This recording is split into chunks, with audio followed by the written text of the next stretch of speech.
Stay tuned for remarks from Ford Motor Company COO Mark Fields. Okay, so I'm the last thing between you and the afterglow.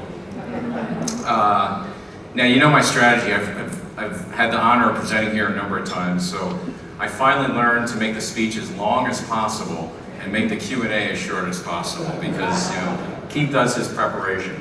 But good evening to all of you. It's great to see this turnout tonight at the Automotive News World Congress. And I want to thank, of course, Keith and also Jason and Automotive News for hosting the World Congress.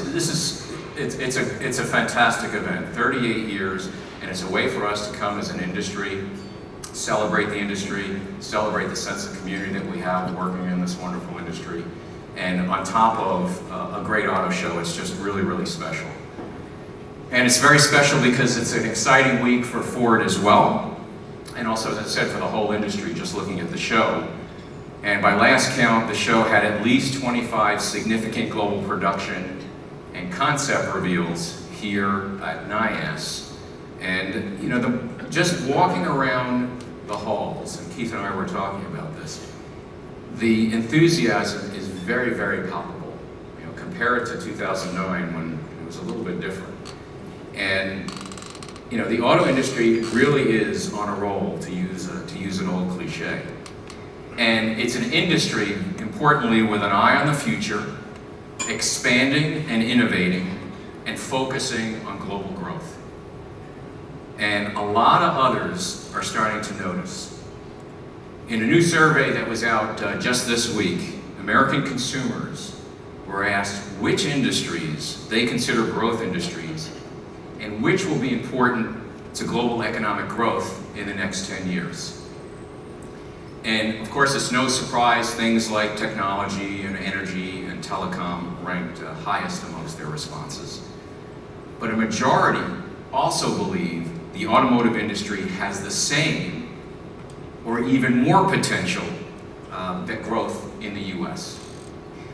And nearly 60% of those surveyed believe the auto industry's best days are actually ahead of it, and that the automotive industry is a key driver of innovation in the US. So pretty powerful stuff.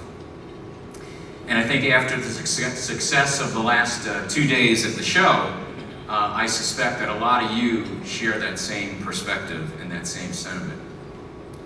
And I think we have every right to be optimistic about the future of the automotive industry, both here in the US, but also globally. Because if you think about it, worldwide, the auto industry is growing at truly an astonishing pace. And sales have really grown very dramatically. We now expect this year global industry volumes to range somewhere between 85 and 90 million units.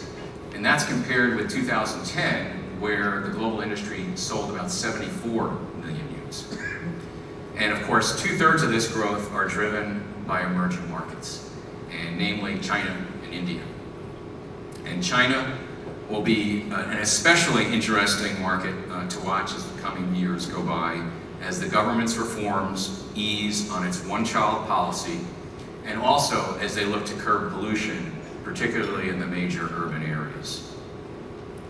Now sometimes, though, people overlook the growth in the auto market is happening beyond Asia as well. We'll also see markets growing in Mexico, in Colombia, in Chile, and also Nigeria, just to name a few. And there's also, don't forget, there's significant potential in a number of the mature markets, with ongoing growth here in the US, now coupled with a very nascent recovery that we're starting to see in Europe. Now, it's even more exciting that this geographic growth is an expansion also that we're seeing in product segments. And globally, utility vehicle sales are growing more than any other category in the industry, with the market on track to double this year compared with just 5 years ago. And in the next 5 years, we expect utilities to account for 1 out of every 5 vehicles sold globally. And this is a global phenomenon that is most evident here in the US and also China. In fact, in the US, women buyers are choosing small utilities, and also baby boomers are driving sales in the crossover segment as they become empty nesters and they get closer to retirement. Now, another big story in our industry is small cars, which contribute the bulk of the growth in rapidly developing markets like China and India. But small is also bigger in other parts of Asia, as well as here in North America, and of course South America. And the overall growth in the global small car reflects the increasing number of people whose rising incomes now enable them to purchase a vehicle for the very first time. They're choosing small cars because of the value that they provide and because it's their best way to get around densely populated areas. And right here in North America, small car sales are up more than 40% since 2009. And that's driven more and more by customers who appreciate the outstanding fuel economy and the value that they provide in an era where consumers are looking to have every dollar spent go more and more. We're also seeing strong growth, very strong growth, in the luxury segment.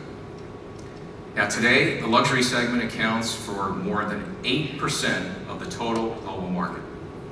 And during the next 5 years, we forecast the luxury to grow faster than the overall general market. And overall, that growth is being fueled by a growing number of new customers and also new products into new segments. Globally, the luxury market is forecasted to add approximately 2.3 million vehicles in the next 5 years. So it's a big hunk of vehicles, with lots of opportunities in markets like China, like here in the US, but also markets such as Russia, Turkey, and also Brazil. Now, in China, for example, sales of luxury goods overall are set to rise 18% to $28.2 billion by 2015.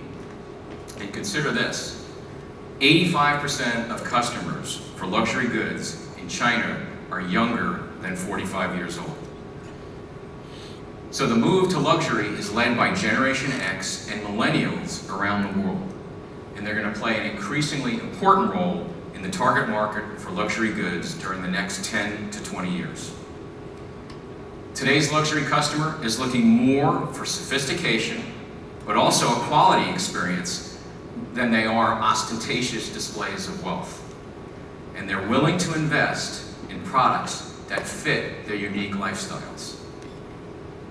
So I'd say the case for growth and excitement in this business is absolutely clear. We are a growth business. And the question is, are we in this room ready to respond to that? And if we answer yes, I believe we need to commit to understanding our customers in a whole new way than we ever have before. Now globally, we know the middle class is expanding rapidly. 2.1 billion people, that's billion with a B, are reaching driving age in countries where the number of middle income consumers is growing. And these countries have huge potential for growth of first-time buyers. The vehicles we produce will need to fit the lifestyles and the preferences and the definitions of value in each of those emerging markets. Now at the same time, millennials as well also have different expectations.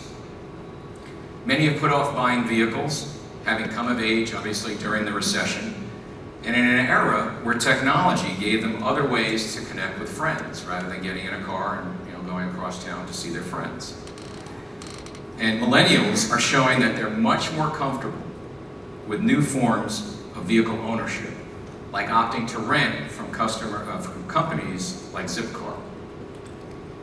And when they do buy cars, millennials' expectations of car ownership could parallel their expectations of technology, where literally upgrading every 2 years is the norm. Now they demand the kind of technology features that will allow them to stay connected while they're behind the wheel and to fully integrate the mobile devices that they depend on each and every day, and literally minute by minute. Now, the millennial generation marks another important shift in the auto industry.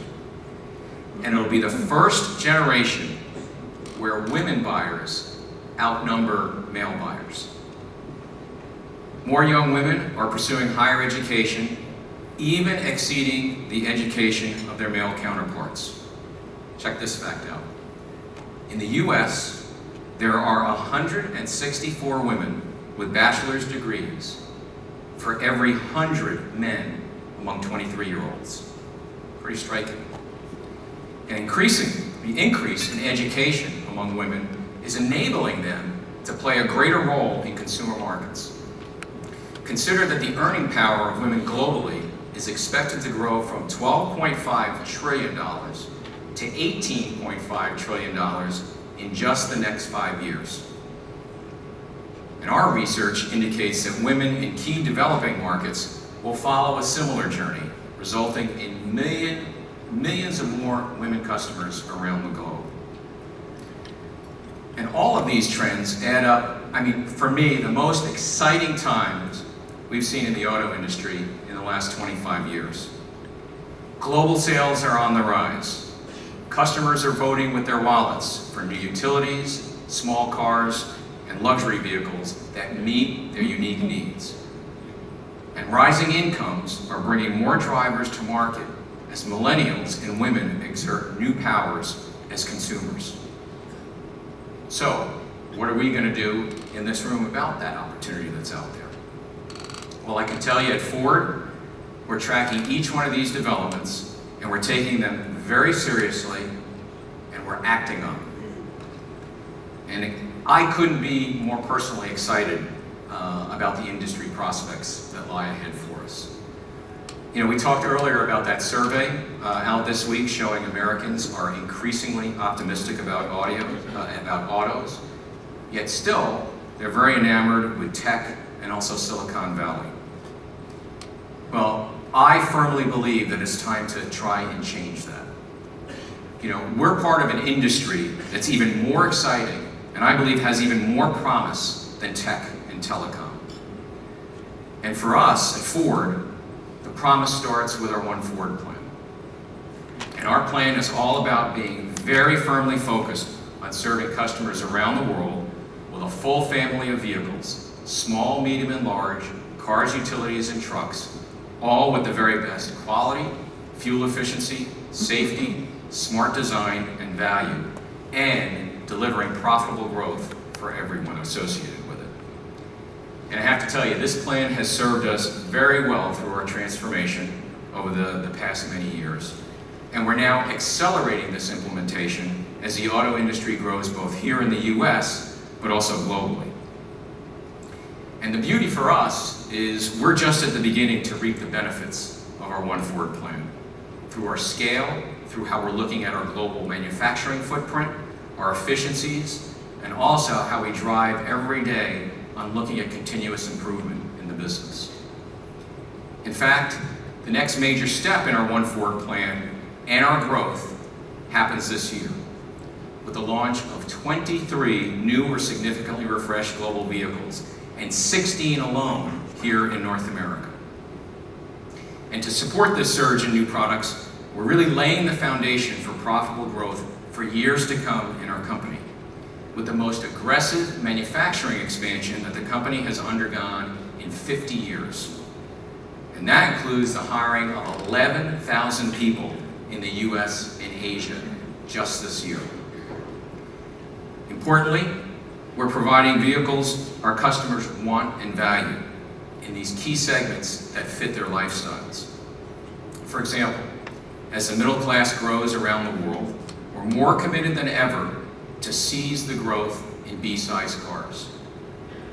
We've achieved huge success in B cars with our Fiesta, our Figo, and also our Ka. And enthusiasm is growing even more for our new Fiesta with the award-winning 1.0-liter EcoBoost engine, which went on sale here in the US just in December and has been on sale in Europe since last year. And we've also received rave reviews when we just introduced the new car in Brazil last